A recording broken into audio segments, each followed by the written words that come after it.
Baik, Assalamualaikum warahmatullahi wabarakatuh. Di sini saya Kak Fitri Novianti dari kelas 2 IE akan menjawab soal ujian akhir semester mata kuliah praktikum statistik.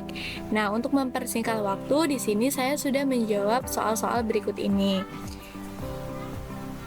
Sekarang saya tinggal hanya menjelaskan bagaimana cara saya untuk menjawab soal-soal tersebut. Baik, langsung saja kita ke penjelasannya. Soal yang pertama adalah analisis regensi linear. Soal pertama, tentukan persamaan regensi linear yang diperoleh. Baik, langsung saja kita menjawab soalnya dengan cara berikut ini. Pertama, kita buka aplikasi SPSS-nya terlebih dahulu, lalu pada nomor 1 kita buat X dan nomor 2Y, lalu ubah desimalnya menjadi 0, dan kemudian ganti measure-nya menjadi scale. Lalu pada bagian label kita tulis jam belajar dan juga nilai ujian. Nah, setelah itu kita klik data view, dan kemudian kita buka Excel dan kita copy data dari Excel yang sudah kita buat, lalu kita masukkan data tersebut ke dalam SPSS-nya. Baik, setelah itu kalau sudah, kita klik analis, lalu setelah itu kita klik regression dan masukkan jam belajar ke independen dan nilai ujian ke dependen, lalu akan keluar hasilnya. Lalu hasilnya kita copy dan pindahkan ke Word. Maka hasilnya akan keluar seperti ini. Kita masukkan di Word seperti ini. Jadi untuk jawaban yang pertama, persamaan regrensi itu adalah konstanta atau A ditambah koefisien regrensi atau BX. Persamaan regensi yaitu konstantanya adalah 41.837 ditambah 1000, sehingga persamaan regrensi hasilnya adalah 42.837. Baik, untuk soal kedua adalah interpretasikan koefisien regrensi atau slope yang diperoleh. Nah, di sini regrensi atau slope yang diperoleh adalah 1000. Karena jika variabel Y atau nilai ujian diasumsikan dengan variabel X atau jam belajar, maka variabel Y atau nilai ujian akan bertambah sebesar 1000 dalam satu satuan. Dan berarti ada pengaruh signifikan yang dihasilkan jam belajar terhadap nilai ujian. Sehingga, jika jam belajar semakin banyak, maka akan meningkat pula nilai ujian yang diperoleh. Baik, selanjutnya adalah soal yang ketiga.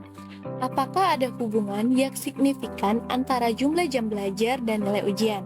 Jelaskan berdasarkan output analis.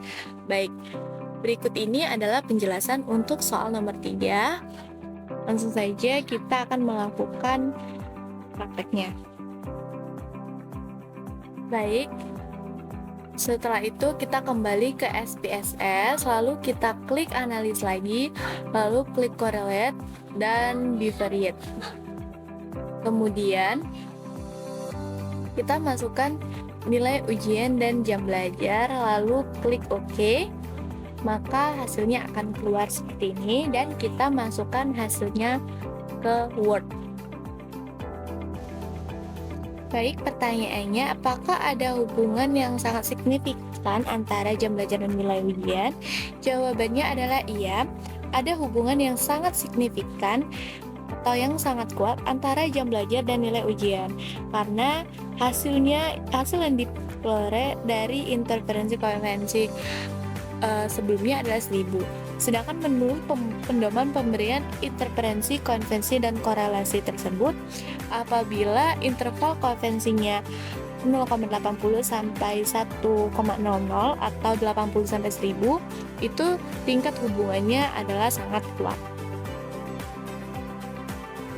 Untuk soal nomor 4, prediksi nilai ujian untuk seorang mahasiswa yang belajar selama 6 jam adalah, baik di sini kita menggunakan rumus, yaitu adalah konstanta ditambah jumlah jam belajar dikali 6. Jadi di sini prediksi mahasiswa yang belajar selama 6 jam sama dengan konstantanya adalah 41.837 ditambah 3.569 dikali 6. Jadi prediksi mahasiswa yang belajar selama 6 jam sama dengan 41.837 ditambah 21.954 dan hasilnya adalah 63.791.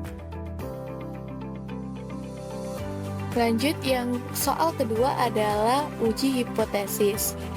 Pertanyaannya, sebuah perusahaan ingin mengetahui apakah rata-rata waktu kerja karyawan per minggu di Departemen A berbeda dengan Departemen B.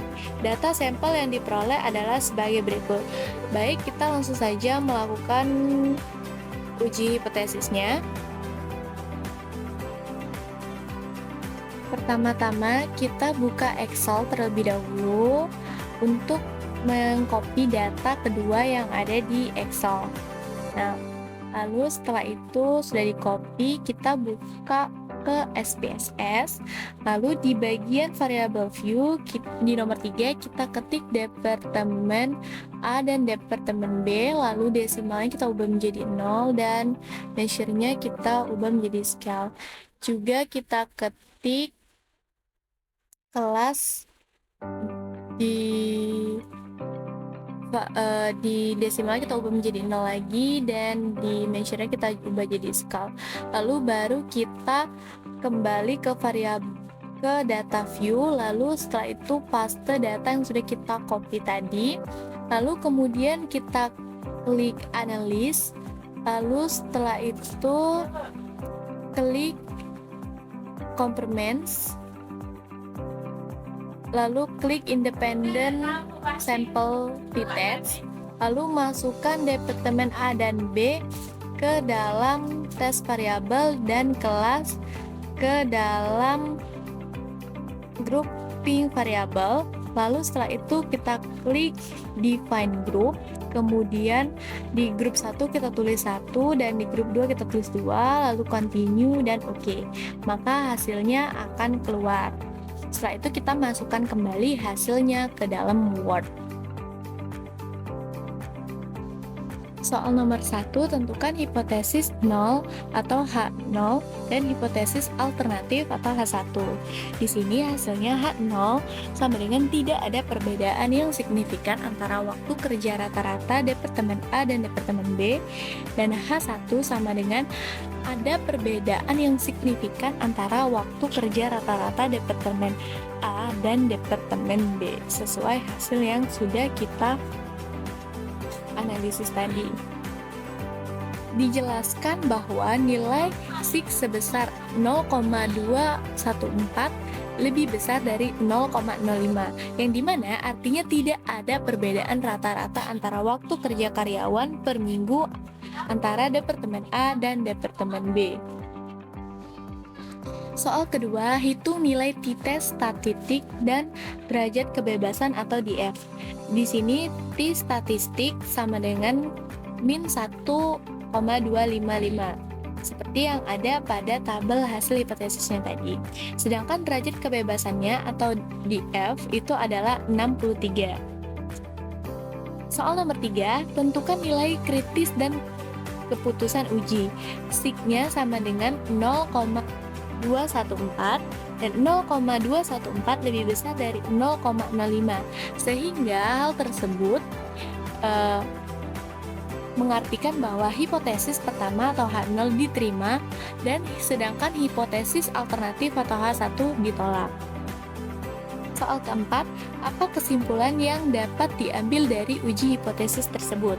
Apakah rata-rata waktu kerja karyawan di kedua departemen berbeda secara signifikan?